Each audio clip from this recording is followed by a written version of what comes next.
Անվանի փաստաբան Վարդգես Եղիայանը ընթերցասեր հասարակության է ներկայացնում իր թվով 8-րդ գիրքը, որը սակայն էապես տարբերվում է նախորդներից։ Ախրանը ցարական Ռուսաստանում այսպես էին կոչում գաղտնի ոստիկանությանը։ Գրքում ներկայացված են 1905-1915 թվականներին ռուսական կայսրության արժեքավոր փաստաթղթեր, որոնք պատմում են ռուսական գաղտնի ծառայությունների հայերի դեմ գործողությունների մասին։ Այդ փաստաթղթերը փաստաբանը ձեռք է բերել 25 տարի առաջ Կրեմլի կողմից։ Թղթերը արևելահայերեն արդեն թարգմանված էր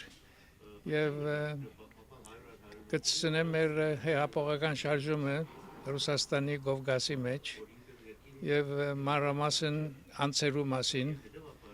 նույնիսկ ցանկ մգա որ 115 հոգի սպանած են եւ անունները անոնց որ սպանած են եւ պատրաստություններ որ գտեսնվի որ դադարեն շատ հեղափոխականներու Գրքում ներկայացված 55 փաստաթղթերը վկայում են 100 տարի առաջ հայ հեղափոխականների դեմ կատարված գործողությունների մասին։ Ախրանային դված դեղեցությունները մեզի համար շատ կարևոր են դեսնելու համար, որ ծայրամասերու վրա ապրող periphery, այսինքն periphery-ի վրա ապրող ժողովուրդներուն հանդեպ գայսերական գետրոնը ինչ ձևով գտիդե այս ժողովուրդները։ Եվ այդ իմաստով ասնուտերը կարևոր են մեզի համար։ Ախրանայի այս արխիվային նյութերը համը գուտանասանք, որոնք կփաստեն, որ հայերը ինչով զբաղված էին այդ օրերում։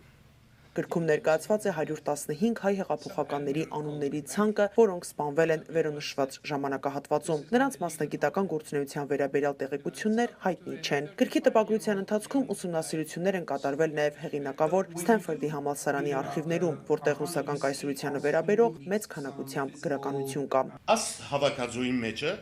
մենք կտեսնենք, թե ցարական կառավարությունը ինչքան մանրագրգիռ կերպով գեհդամնտեն բոլոր այդ հեղափոխականները եւ 1908-ը սկսյալ եւ մինչեւ 1912 այդ քաղաքականությունը գվերածվի ցերպակալություններու եւ դադարություններու